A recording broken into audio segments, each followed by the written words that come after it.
Yan natin, mahal na Panginoon, isang malakas na palakpak.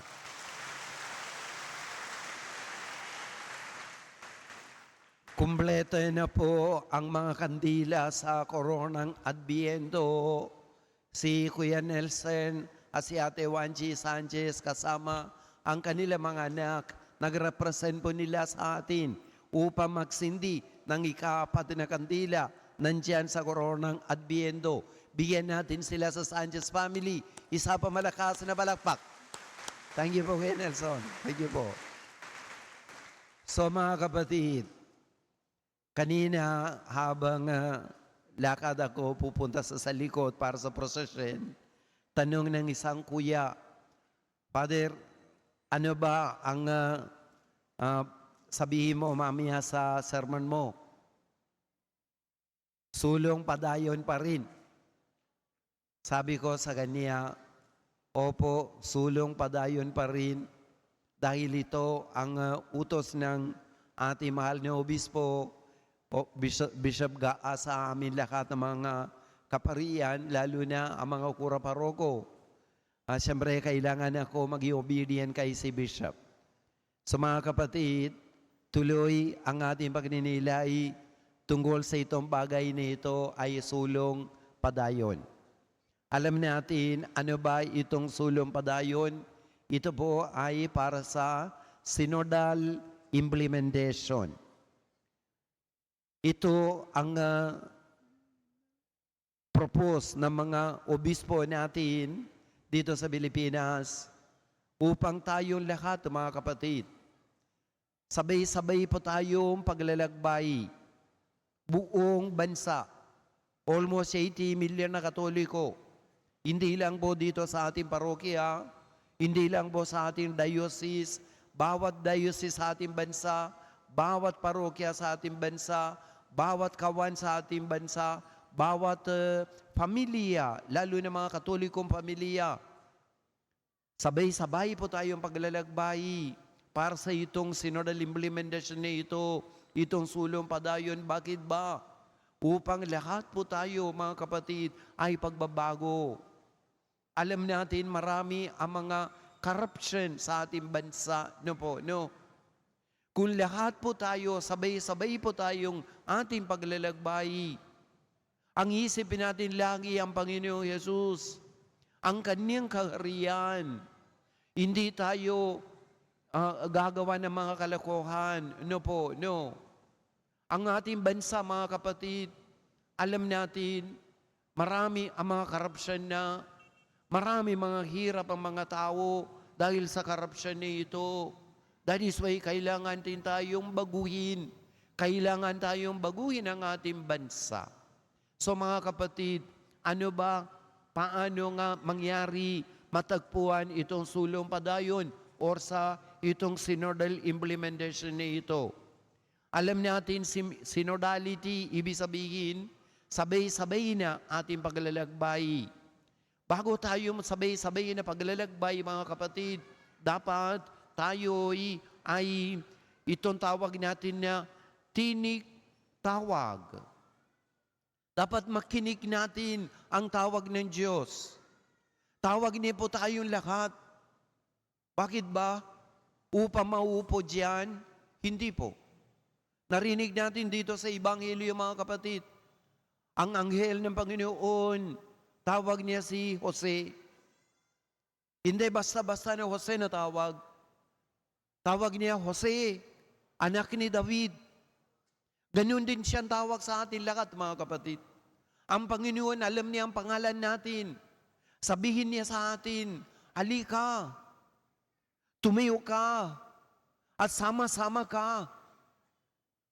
Kahit hindi natin gusto sa isa't isa, siguro, mga kapatid, kahit hindi natin gusto ang mga kapwa natin, ngayon sabihin ng Panginoon, hindi, dapat tayo, kahit gusto man o hindi, sabay-sabay po tayong ating paglalakbay.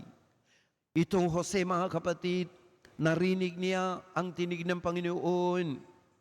Tinig ng Panginoon, pero wala rin siya nagsasagot. No? Bakit hindi siya nagsasagot? Siyempre, simple lang po, tulog na si Itong lalaki, si Jose, di ba no? Very silent nga, di ba no? Talagang tulog-tulog siya. Pero, sabihin ng Panginoon, mga kapatid, dapat tayo, itong tinig, itong tawag, isang importante na bagay sa ating sulong padayon. Amen? Amen? Pangalawa na step po mga kapatid, ano nagsusulat diyan? Tawid tanaw. Pero si Jose mga kapatid, hindi tayo nakita na tumawid siya. Pero mga kapatid, he did his own way. And he had to overcome ang kaniyang pagkatakot, pagkahiya, at kaniyang sariling plano para sa kaniyang buhay, para sa buhay ni Maria. He had to overcome that. That is why, mga kapatid, narinig po natin, dito sa unang pagbasa, sinabi ni Propeta Ezekiel, sinabi niya kay si Haring Akas, sinabi niya, hingi ka isang palatandaan, hirap-hirap nga magbigay ng Panginoon, pero itong hari, hindi siya hingi. Pero sinabi ni Propeta Isaiah, mga kapatid, isang dalaga na maglilihi ang isang dalaga at manganganak ng lalaki at ito ay tatawaging Emmanuel. Emmanuel, sumasa atin ang Diyos. Mga kapatid, upang tayo rin mag-experience po tayo. Sumasa atin ang Diyos. That is why gaano importante itong synodality bilang isang synodal na simbahan, ang ating sulong padayon, ang ating tinig tawag, ang ating tawid tanaw. Pangatlo po ay mga kapatid, ay ano ilagay diyan? Tapak tindig. Lahat tayo, tapak tindig. Hindi lang po maglilisan mga kapatid, hindi lang po siya magre-reflect, pero tayo mga kapatid, mag-act tayo. Gawa po tayo. Pagkatapos ng lahat ng ito, kung hindi magbabago ang ating bansa, kung pare-parehos lang sila na pumasok sa Kongreso, kung sila lang pasok sa nandiyan sa Senado, sila lang sa maupo na kahit saan, hindi nagbabago.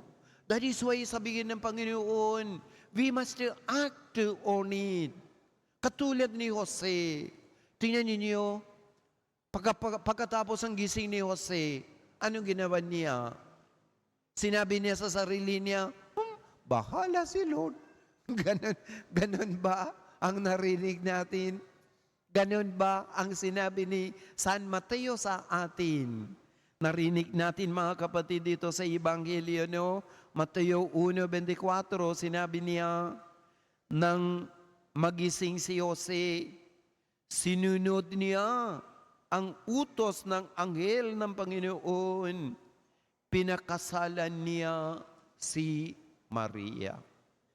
Tingnan niyo, he acted on it.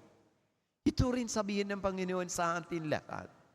Pagkatapos ng lahat na ito, kung hindi tayo sabay-sabay na paglalakbay, ang baguhin ang ating sarili, buhay ng ating pamilya, buhay ng ating kawan, buhay ng ating parokya, buhay ng ating diocese, buhay ng ating bansa, mga kapatid.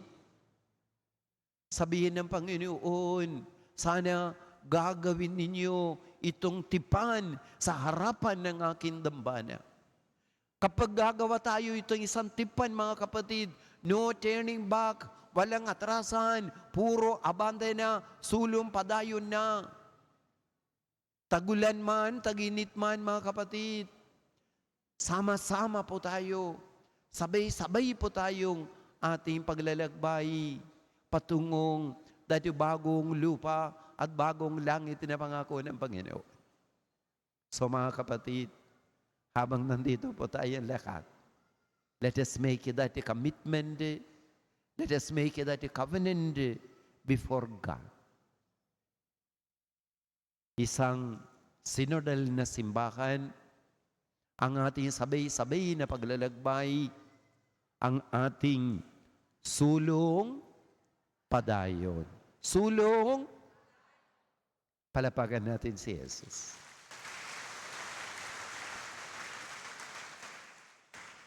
Sumasambalataya ako sa Diyos